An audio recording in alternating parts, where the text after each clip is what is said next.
오늘 말씀은 여호수아 8장 1절에서 10절 말씀, 새로운 승리라는 제목으로 함께 은혜를 나누겠습니다. 여호수아 8장 1절에서 10절 말씀입니다. 제가 가지고 있는 성경은 구약성경 330페이지입니다. 330페이지, 구약성경 330페이지, 여호수아 8장 1절에서 10절 말씀까지입니다. 다 찾으신 줄 알고 교독하시겠습니다. 여호와께서 여호수아에게 이르시되 두려워하지 말라, 놀라지 말라. 군사를 다 거느리고 일어나 아이로 올라가 보라. 내가 아이 왕과 그의 백성과 그의 땅을 다 내 손에 넘겨 주었으니 너는 여리고와 그 왕에게 행한 것 같이 아이와 그 왕에게 행하되 오직 거기서 탈취할 물건과 가축은 스스로 가지라.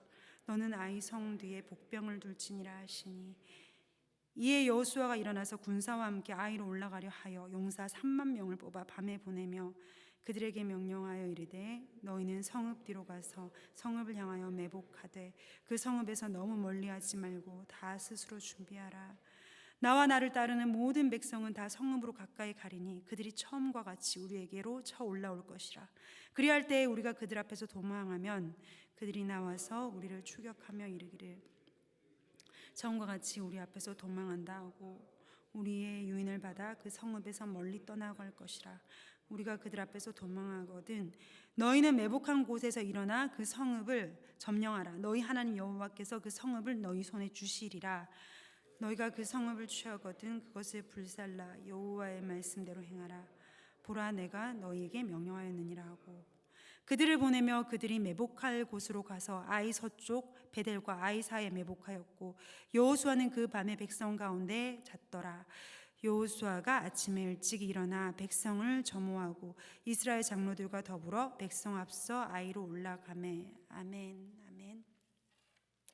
오늘 말씀의 제목은 새로운 승리라는 제목으로 함께 은혜를 나누겠습니다. 새로운 승리. 제가 한 5년 전쯤에 교통사고가 난 적이 있습니다. 그 포츠타운 쪽에서 이제 운전을 가다가 그 스탑 사인을 보면 멈춰야 되는데 제가 그날 기분이 너무 좋았어요. 이게 아주 오랫동안 공을 들이던 프로젝트가 성사가 되면서 너무 기분이 좋았고 마음도 들떴고 이게 사실은 미국에서 운전이 굉장히 쉬워요. 제가 어떠한 자부심이 있었냐면 난 부산에서 운전하던 사람이에요. 부산이 한국에서도 운전이 험하기로 유명하거든요. 막 이제 칼치기를 하는 동네, 차가 이렇게 가면 이렇게 들어오면 막 이렇게 들어오면서 저 부산서 운전하던 사람이에요. 이거에 대한 그 자만심이었죠. 오만함에 그 포츠타운 시골이잖아요. 그 시골길을 기분이 너무 좋아서 스탑사인에서 서야 되는데 그 쓰지 않고 그냥 확 밀고 올라간 거예요. 이렇게 십자거리에서. 그래서 100%제 과실로 어떤 차를 들이받았는데 사고가 꽤 크게 났습니다. 제 차도, 제가 탔던 그 차도 폐차시켜야 되고 상대방 차도 폐차시켜야 될 만큼 큰 사고가 났는데 참 하나님 은혜였던 것이 상대방도 저도 아무도 안 다쳤어요. 그 차에서 그냥 씩씩하게 둘 다 걸어 나와서 괜찮냐고 서로 물어볼 정도로 괜찮았는데 저는 지금도 그래서 이렇게 스탑 사인이 있는 사거리만 보면 저도 모르게 몸에 힘이 빡 들어가요. 온 신경이 곤두서요. 제가 그날 이후로 배운 것이 하나님이 멈춰 하면 멈춰야 되는구나. 하나님이 멈춰라고 하는 걸 밀고 올라가면 사고가 나는구나. 하나님이 멈춰라고 하면 멈춰야 된다. 그것에 대한 교훈을 제가 아주 뼈저리게 느꼈습니다. 일종의 트라우마입니다. 트라우마이죠. 제가 스탑 사인만 보면 몸이 굳고 저도 모르게 이렇게 움찔하게 되는 거 트라우마입니다. 아이성은 이스라엘 백성들에게 트라우마와 같은 곳일 것입니다. 아마 피하고 싶었을 거예요. 그들은 여리고 성에 큰 승리에 도취되었습니다. 여리고 같이 큰 성을 우리가 무너뜨렸다. 그 승리에 도취가 되어서 사기가 이제 하늘을 찌릅니다. 여러분, 전쟁을 할 때 사기가 올라가면 어떻게 해야 됩니까? 사기가 하늘을 찌를 듯하게 사기가 올라갈 때 그 기세를 몰아서 계속 쳐나가야 돼요. 사기가 이렇게 올라 있으면 그 기세를 몰아서 이렇게 계속 착착착착 치고 나가서 전승으로 전쟁을 이끌고 나아가야 할 때 그들은 작은 성, 여리고도 무찔렀던 그들이 아주 작은 성 아이성 앞에서 참패를 당합니다. 그들은 여리고를 무찌르고 아주 기세등등해서 여리고도 우리가 무찔렀는데 이 아이성은 3,000명만 올라가도 충분합니다. 아이성을 아주 얕잡아 봤죠. 아주 얕잡아 봤습니다. 그래서 그들은 아이성을 얕잡아 보고 3,000명만 올라가서 어떻게 됐습니까? 아주 대참패를 당합니다. 대참패를 당하고 나서 백성의 마음이 물같이 녹아내렸다고 합니다. 여러분, 백성의 마음이 물같이 녹아내렸다. 이 표현 혹시 기억나지 않습니까? 여리고성을 무너뜨리기 전에 라합이 이스라엘 백성들에게 했던 얘기죠. 우리의 마음이 녹아 물같이 되었다. 여리고성 사람들의 마음이 녹아 물같이 되었던 그 마음이 이제는 이스라엘 백성들의 마음이 녹아 물같이 되었던 겁니다. 하나님을 의지하지 않고 세상 앞에서 참패했을 때 하나님의 백성의 마음은 물같이 녹아내리죠. 여러분, 이 상태로 싸움을 하면 되겠습니까? 이 상태로 계속 전쟁을 계속 치러 나가면 되겠습니까? 안 돼요. 이기고 있을 때는 사실 흐름이 되는 흐름일 때는 뭘 해도 돼요. 이기고 있을 땐 뭘 해도 다 돼요. 흐름을 딱 되는 흐름을 탔다 싶으면 쭉쭉쭉쭉 밀고 나가도 뭘 해도 됩니다. 근데 이 흐름이 한번 딱 꺾이면, 되는 흐름이 한번 딱 꺾이면 이걸 다시 회복하려면 10배의 전투력이 필요합니다. 상대의 10배의 전투력이 필요 있어도 그 흐름을 뒤집는 게 쉽지가 않습니다. 전쟁에서의 흐름은 이렇게 중요합니다. 전쟁에서 사기는 이렇게 중요하죠. 사기가 꺾이면 아무것도 안 됩니다. 이때 지도자는 뭘 해야 될까요? 사기가 꺾이고 안 되는 흐름을 탔을 때 지도자는 무엇을 해야 합니까? 이 흐름을 뒤집어야 됩니다. 떨어진 사기를 끌어올리고 전세를 바꿀 수 있는 전략을 세워야 합니다. 그래서 그들은 어떻게 합니까? 아이성 전투의 패배의 원인이었던 아간과 그의 가족들을 죽입니다. 그러면 여러분, 아간과 그의 가족, 그 원인이 되었던 아간과 그의 가족 죽인다고 해서 사기가 올라갑니까? 한번 꺾인 사기는 그렇게 안 올라가요. 사기가 회복이 안 됩니다. 그들은 사실 가나안 정복 전쟁의 성격을 잘못 이해하고 있었던 거예요. 가나안 정복 전쟁은 그들의 힘에 달려있는 그들의 전쟁이 아니라 누구에게 달린 전쟁이었습니까? 하나님에게 속한 전쟁이었습니다. 그들이 여리고성을 무너뜨릴 때 칼 한 번 쓰고 창 한 번 쓰고 무너뜨렸습니까? 아닙니다. 여리고성을 그들이 무너뜨린 건 칼과 창으로 무너뜨린 것이 아니라 하나님 말씀에 순종하여 여리고성을 이렇게 돌 때 여리고성이 무너졌습니다. 순종함으로 하나님께서 무너뜨려 주신 것이지 그들의 공로는 1도 없었던 것이 여리고성 전투인데 그들은 지금 잘못 이해하고 있습니다. 이 전쟁을 영 잘못 이해하고 있었던 것입니다. 이 전쟁은 하나님께 속한 것이지 그들에게 속한 것이 아닌데 그들은 자신들의 힘으로 여리고성을 무너뜨린 것처럼 도취되어 있습니다. 그래서 그들은 이렇게 말했죠. 3,000명만 올라가도 됩니다. 그들의 인간적인 전술을 내세웠을 때 결과는 무엇입니까? 참패입니다. 참담하게 깨졌습니다. 그들의 사기가 꺾일 대로 꺾여 있으니 8장 1절에 하나님은 말씀하시죠. 두려워하지 말고 놀라지 마라. 두려워하지 말라, 놀라지 말라. 하나님께서 두려워하지 말라, 놀라지 말라 이렇게 시작할 때는 백성이 지금 어떤 상태라는 거예요? 두려워하고 있고 놀라 있는 상태이기 때문에, 사기가 꺾여 있는 상태이기 때문에 괜찮아, 두려워하지 마, 놀라지 마. 이제 내가 함께 갈 거야. 이제 내가 너보다 앞서갈 거니까 두려워하지 마, 놀라지 마. 하나님은 항상 하나님의 백성이 두려워하고 꺾여 있으면 가서 하나님은 항상 두려워하지 마, 놀라지 마, 이 앞에서 움츠리지 마. 하나님은 위로의 말씀 먼저 전하시죠. 그리고 하나님은 전술을 친히 그들에게 주십니다. 3,000명만이 아니라 3만 명이 다 올라가라. 3만 명은 이스라엘 군사의 숫자와 똑같습니다. 3만 명이면 전원 다 올라가. 작은 성이라고 해서 얕보지 마. 최선을 다해. 3만 명 다 올라가. 작은 성이라고 해서 얕보지 말고 너희 최선을 다해서 다 올라가라는 것입니다. 그리고 어떤 전술을 주십니까? 반은 성 뒤에 매복해 있고 반은 성 앞에서 그들을 유인하라는 것입니다. 반은 성 뒤에 모르게 매복해 있고 반은 성 앞에 있으면 아이성 사람들이 저것들 우리 또 치러 왔네? 또 죽고 싶어서 왔구나. 따라 나와서 이 아이성 사람들이 성을 비고 따라 나가면 뒤에 매복해 있던 자들이 성을 점령하라는 것입니다. 성을 점령하고 성에서 연기가 이렇게 올라오면 아이성 사람들이 하고 뒤돌아볼 때 그때 아이성 사람들을 피해 도망가는 척했던 이스라엘 사람들은 그 뒤를 돌이키고 여기 있는 이스라엘 사람들, 저기 있는 이스라엘 사람들, 매복해 있던 사람들 샌드위치처럼 쳐서 샌드위치처럼 중간에 몰아서 쳐 죽이라는 전술을 하나님은 친히 주셨죠. 여러분, 하나님은 우리의 수를 다 읽으세요. 제가 그래서 참 하나님이 두렵고 하나님이 참 좋은데, 하나님은 우리의 수를 다 읽으십니다.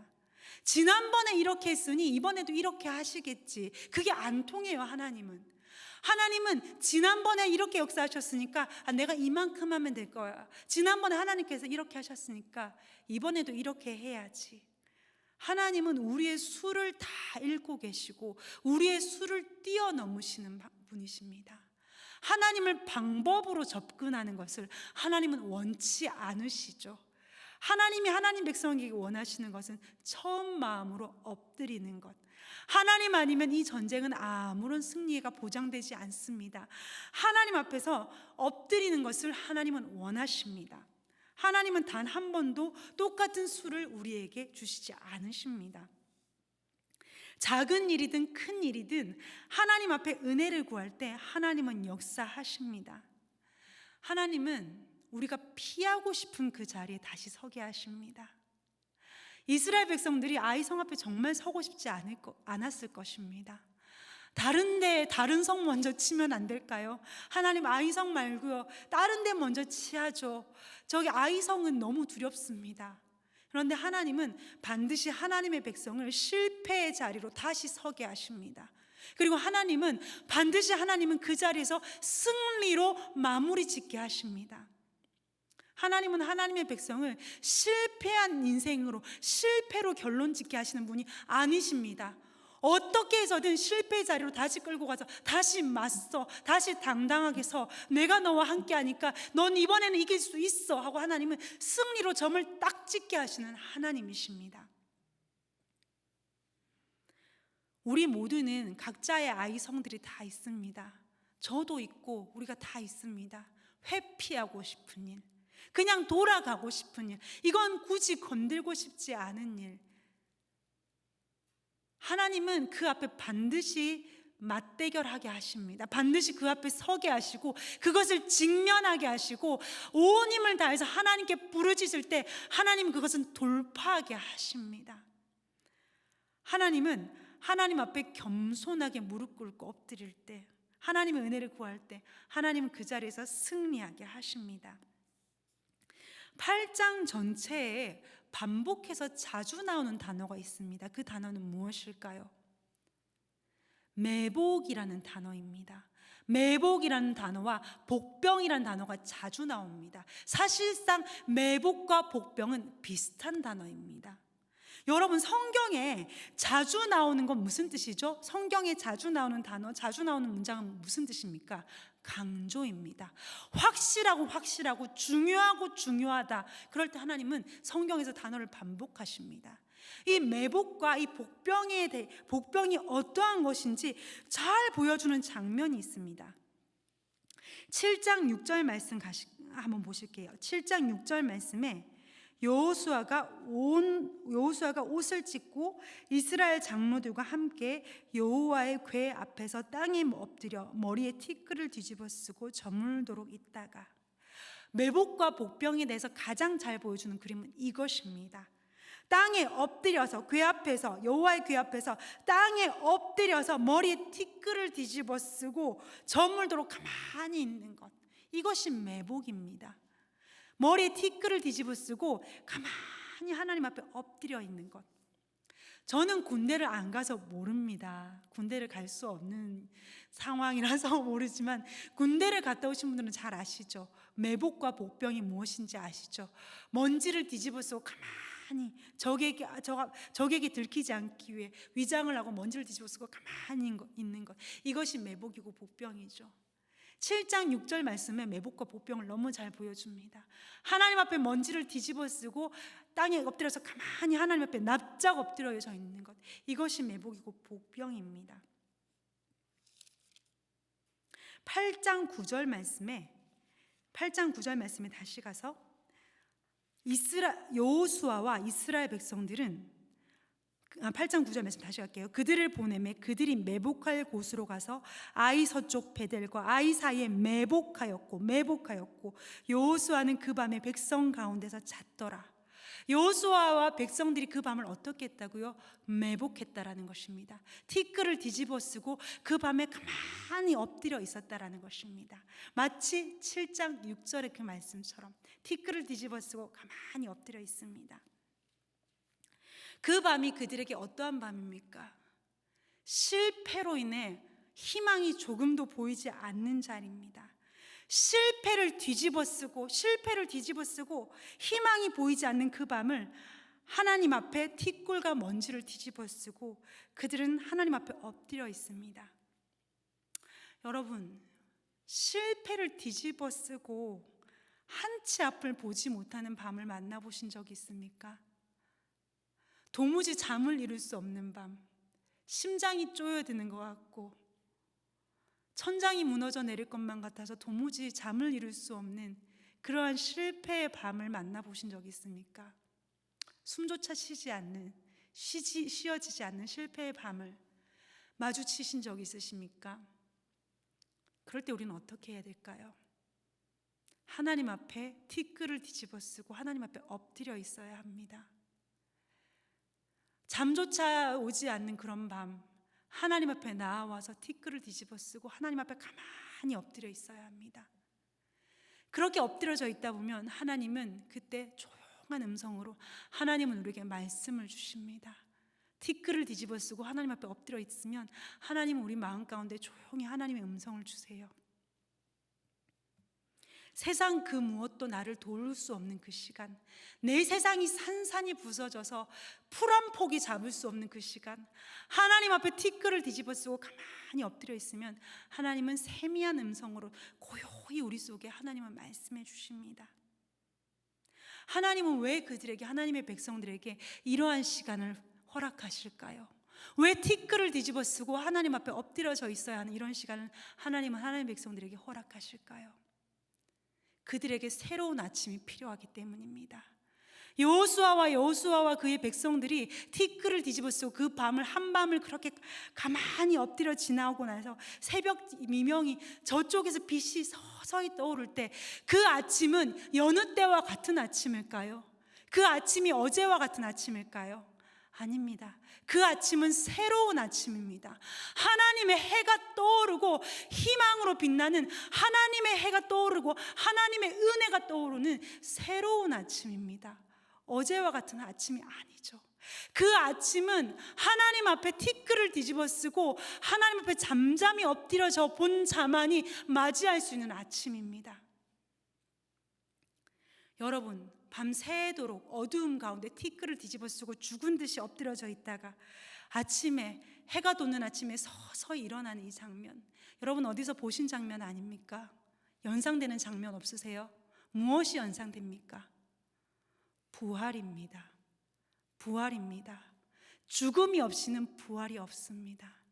하나님 앞에 엎드려져서 티끌을 뒤집어 쓴 채 엎드려짐이 없는 사람은 희망의 아침을 맞이할 수 없습니다. 하나님 앞에 잠잠히 나의 문제를 가지고 숨조차 쉬어지지 않고 내 심장이 쪼여드는 그 밤 하나님 앞에 티끌을 뒤집어 쓰고 잠잠히 엎드려져 본 자, 하나님의 세밀한 음성을 가슴에서 들은 자, 그 자만이 부활의 아침을 맞이할 것입니다. 그 아침은 여느 때와 같은 아침이 아니죠. 완전히 새로운 아침입니다. 우리가 믿는 하나님은, 우리가 믿는 기독교는 부활입니다.